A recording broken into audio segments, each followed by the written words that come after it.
Est-ce que la Côte d'Ivoire appartient-il aux Ivoiriens ou la Côte d'Ivoire appartient à la France et ses alliés?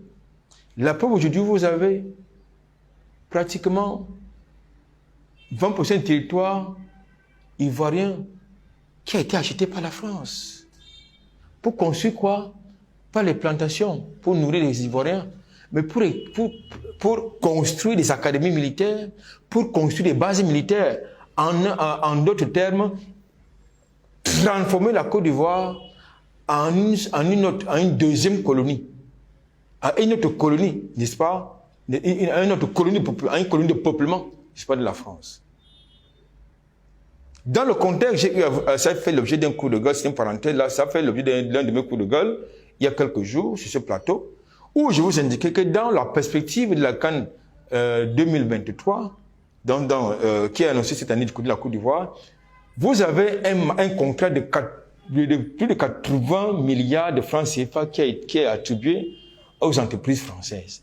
Ça veut dire que, selon Ouattara et son gouvernement, ils n'ont pas pu trouver en territoire ivoirien ou sur le continent africain un événementiel qui est capable d'assurer la sécurité, d'apporter les moyens logistiques et tout ce que cela comporte autour de l'organisation de la CAN, au point d'octroyer un contrat de 80 milliards de francs CFA à des multinationales françaises qui vont rapatrier cet argent parce qu'ils n'ont pas obligation à garder leur argent chez nous, un peu exonéré d'impôts.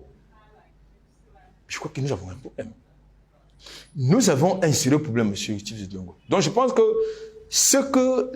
les parenthèses que j'ouvre relativement à la thématique mise en débat ce matin rejoignent ce que j'ai eu à le dire. C'est-à-dire que nous avons affaire du côté de la Côte d'Ivoire comme dans nos enclos coloniaux, sous les administrations françaises, une administration coloniale.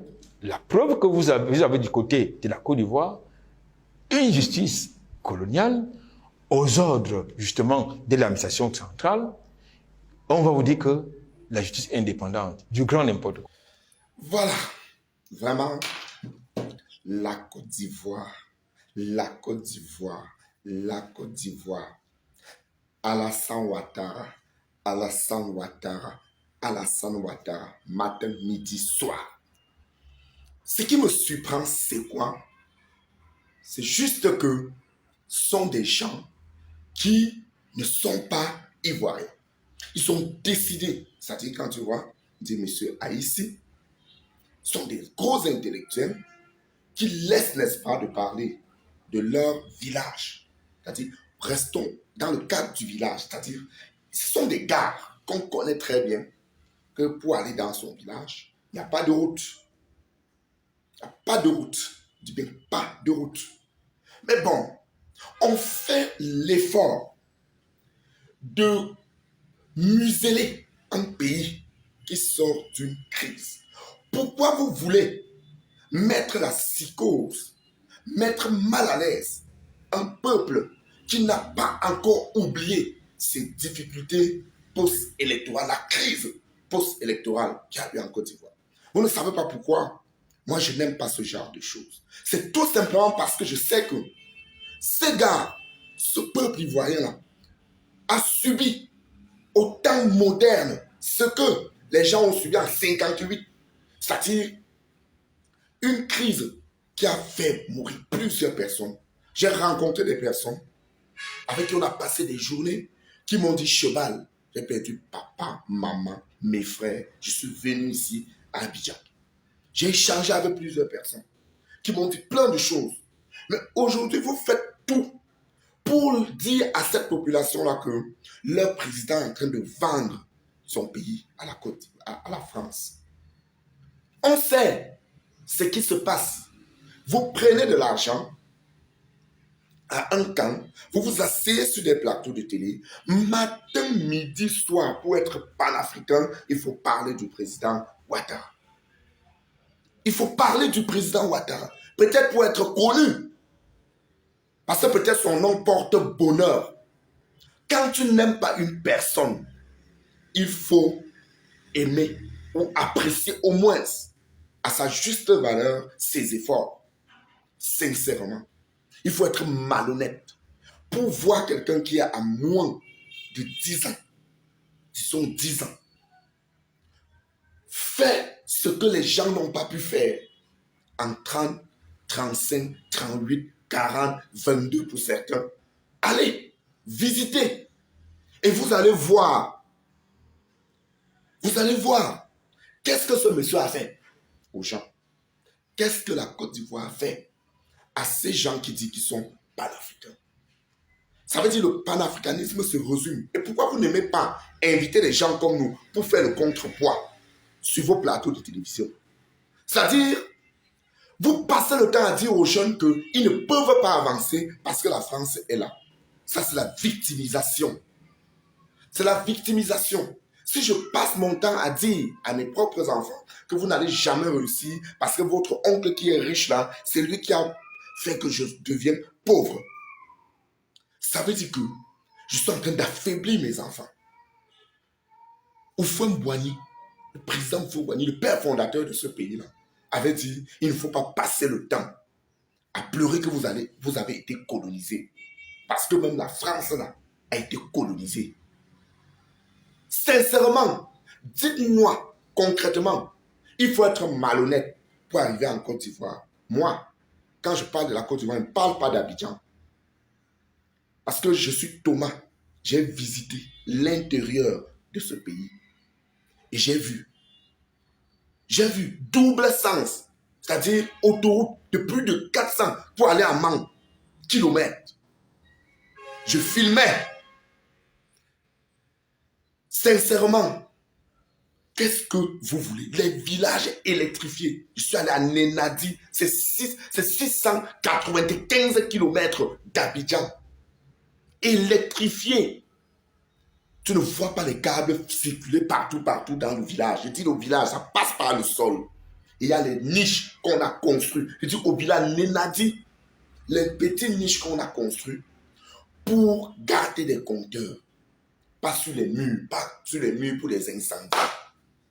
Sincèrement, qu'est-ce qui se passe au juste? Invitez-nous pour le contrepoids. Invitez-nous pour que nous, on dise à la jeunesse que ce n'est pas la France qui est, n'est-ce pas, l'auteur de votre souffrance. Ce n'est pas la France qui est la cause de votre échec. C'est parce que quand, à force de se faire victime, à force de pleurer que c'est elle qui m'a bloqué, ça te ralentit. Ça fait que tu n'avances pas. Il faut faire très attention. Très attention. Mais soit ici, tu es Camerounais. Il y a plein de problèmes au Cameroun. Il y a plein de problèmes dans ce pays-ci. La France est seulement en Côte d'Ivoire. Il y a la France au Gabon. Pourquoi vous ne parlez pas? Il y a la France là, au Cameroun. Vous avez vu là où il y a l'ambassade de France là, non? C'est sur combien d'hectares? C'est sur combien d'hectares du quartier général? Juste ça, on descend, on tombe à Frustel, on est loin au Lésoir. C'est sur combien d'hectares? Tant qu'ils ne nous jeûnent pas, moi j'ai quel problème? Pour leur présence.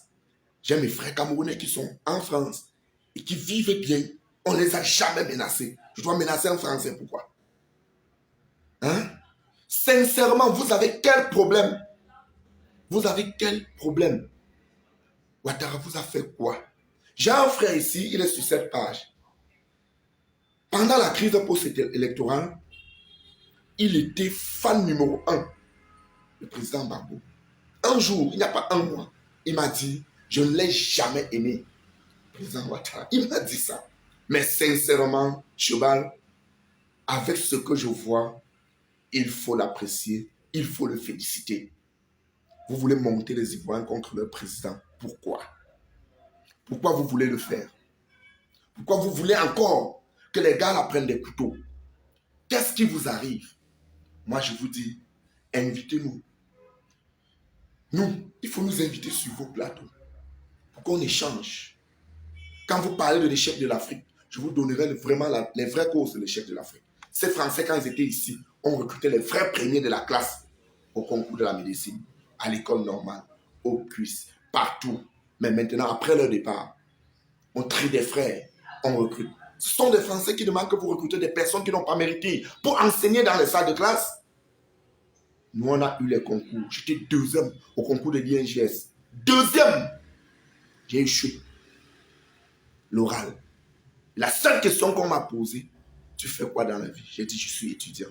Je me débrouille, je travaille à la radio. On a dit, merci. Bonne chance. Ce sont les Français. Ce sont les Français. 2 fois, j'ai échoué à l'oral, à ce concours. Ce sont les Français. J'étais deuxième sur la liste. Il faut faire très attention. Invitez ceux qui sont contre que d'aller vous asseoir tout au long de la journée, vous raconter des synapses pour abrutir la jeunesse et monter les uns contre les autres. Chers Ivoiriens, aimez votre gouvernement, soutenez-les pour qu'ils construisent votre pays. Là, on va faire cette guerre. Vous prenez l'argent à la Russie. Je ne prends l'argent à personne. Prenez l'argent à la Russie. Personne ne m'a donné 100 francs. Bande de Dieu. Je ne sais pas. Je n'aime pas insulter. Ma mère ne m'a pas